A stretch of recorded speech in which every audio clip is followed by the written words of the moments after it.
G'day everyone and welcome back to another video. Today we're going to be checking out the Elgato Facecam. We're going to be cracking this open and seeing what's inside. Also, we're going to be putting this head to head with the Logitech C922 and the Brio, as well as the Sony a6400. We're going to put through a little comparison, see what they all look like side by side, but first we're going to crack this open and see what's inside and all the features that it brings.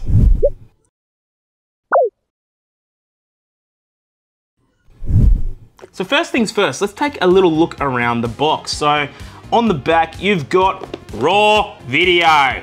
All right, this does the video nice and raw. Okay, zero compression, low latency, maximum image quality. That's what this camera is all about. And from what I've seen already, this one's definitely looking like a winner. Elgato flash memory. Now, this is really important. If you're someone who's been using the Brio or the C922, you'll understand the absolute utter frustration that is when you go to make any adjustments to your exposure, white balance, or anything like that. The settings never save when you turn off your computer, and it's a bloody nightmare. It's a pain in the ass. Well, look no further. Elgato's got you covered. You can save the settings on here. We'll be taking a little look at those settings later, so stick around for that. You've also got True HD at 60 FPS. Now, this doesn't do 4K, and look, to be brutally honest, 4K is a complete waste of time on webcams. It's just not worth it. You can't stream 4K anywhere. And look, yes, while you can run 4K 30 FPS into OBS and it might look the image make a little bit sharper, you know, at the end of the day, would you rather a cleaner 1080p image or a poorly compressed 4K 30 image, you know? And this does 1080 60. It's gonna look smooth, it's gonna look slick. I can't wait to plug it in. You got a decent Sony sensor as well. Sony, very well known for their sensors. You got the advanced image engine, which is just, you know, decent processing, noise reduction, all that stuff. And a Elgato prime lens, a f2.4 24mm all glass fixed focus lens. So yeah, that's pretty good. I'm not a big camera guy, so I'm assuming that's decent. Ultra low latency, anti-reflective, anti-all glass, and 82-degree field of view. Now it's worth noting that the Brio actually has a 90-degree field of view, so it's a little bit less, but you know what? I'm willing to sacrifice a little bit less of field of view for higher image quality. So we're gonna crack this open and see what's inside. We've got the trusty Hyper Beast knife here as well. You guys know how we do things here. I'm just gonna crack this open here. Hopefully I don't slice my hand off in the process. There we go, beautiful. All right, now let's open her up. There we go. Alrighty, what have we got inside? All right, whoop. Okay, first things first, we've got a nice little booklet here, just going on about the technical specs. Look, if you've got a PC that's not a toaster from like the last 5 or 10 years, you should be right. Windows 10, you know, you'll be right. If you're one of those weirdos running Windows 11 at the moment, you should be fine too, but you know, do it at your own peril because not everything supports Windows 11 yet. Mac OS as well, you're Gucci on that front. Looks like we've got ourselves a nice cable here. Let's have a look at that. Ooh, all right. Very long, I like to see this. I'm not sure of the actual length here, but for those who know me, I'm a pretty short dude IRL, so it's probably gonna be like 3 times the size as me. If I can get this damn thing open.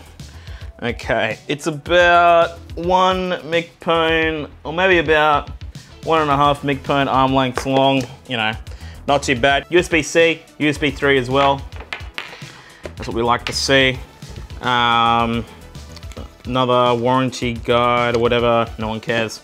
And looks like the camera itself. Okay, let's take her out and have a quick gander.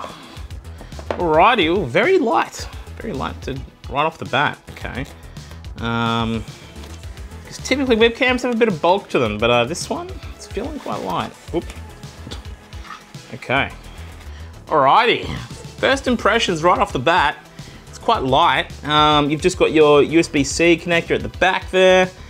You've got your little hook to plop it on the monitor if you want to, and also, I believe you can untie this.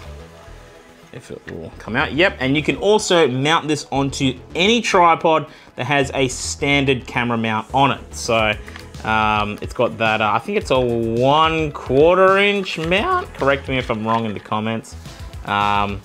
Yeah, we'll chuck that back on later. You've also got a little webcam cover as well to stop the NSA and ASIO from looking at you. You know, it's always good to know. You've also got a little light at the front there to know when it's on. So when ASIO is looking at you, you know, at least you know the spine on you. Anyway, moving around, not much else. Pretty bog standard as far as webcams go. But yeah, not too bad. But we're gonna go into some comparisons and we're gonna take a look and see how these go side by side. Okay, now before we go do a side-by-side comparison of every camera, I want to take a moment to go take a look at some of the features here. So when you plug this camera in, you will need to go download the Elgato Camera Hub, which will let you adjust all the settings for the Facecam. Now, you've actually got quite a range of settings here. We'll just go down the left side here. You've got zoom, so you can adjust the field of view. And I want to point out as well, this works while you have the camera active in your OBS session, which is what I'm doing right now to record this. So you can see when I'm clicking the zoom button here, it's actually moving the camera within OBS, which is awesome. Despite the two pieces of software being independent of one another, it still adjusts the camera, which is fantastic. Moving on down, we've got contrast, saturation, sharpness, pretty standard stuff. You've got exposure, which also gives you readouts of your shutter speed and your ISO. You can change the exposure from automatic, or you can manually adjust it as well, where you can adjust the shutter speed and ISO, or you can leave it on automatic. And then you've also got two options, center weighted or average.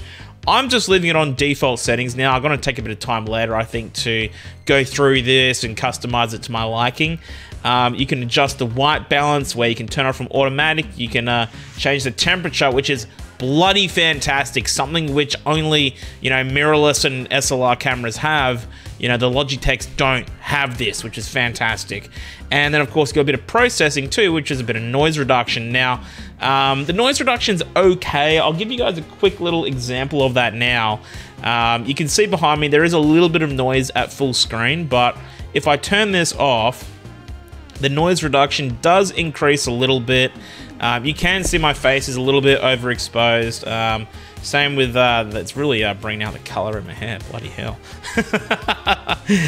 Turning the noise reduction back on does help clean up your background a little bit. Now, I am running this with two Elgato key lights on about medium strength, so it is helping reduce that noise a little bit with the lighting back behind me. But since the shot's generally pretty white, it is going to overexpose things, maybe just a little bit. But there are some of the features which you can use when you plug in the Elgato Facecam into your PC. Now, also a couple more things to note. You can take photos with the Camera Hub app. You can also, there's also a little button just hidden by my camera here to change the resolution. And also you've got some buttons down here where you can turn the camera on and off within the app. You can also put on grid lines, which is really great when you're trying to get that shot perfect behind you. And you can also flip it from, you know, mirrored or leave it standard. So first we've got the Facecam, and you can see that the image does look a little bit oversaturated and a little bit overexposed, but this is nothing that a bit of tweaking can't fix. This is just the default settings out of the box. Now when we bring the Brio in, you can immediately see that the image looks pale, it looks washed out, the colors just look a bit drabby, like they don't look like they're popping out as much as they do on the Facecam. You can see the shirt is a lot darker on the Facecam. Next we've got the C922, and look, it looks garbage. There's no field of view adjustments. The face looks horrendously overexposed. It looks red, it's not a natural skin color, and it's just oversaturating way too hard where it shouldn't be. And look, for comparison's sake, we chucked in the Sony a6400, and look, this is about as natural as you're gonna get. The colors look real, they look about as good as they should. The hair on my face isn't being oversaturated. That's basically what it looks like in real life. And look, that's the kind of result you can get with a mirrorless camera, but I think out of all of these side by side, the closest thing you're gonna get to the a6400 is the Facecam, you know. Just with a bit of tweaking, you can certainly get that real close to reality look with minimal effort.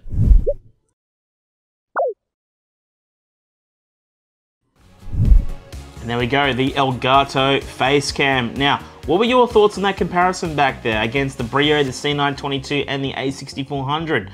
I personally think this definitely stands out in a league of its own.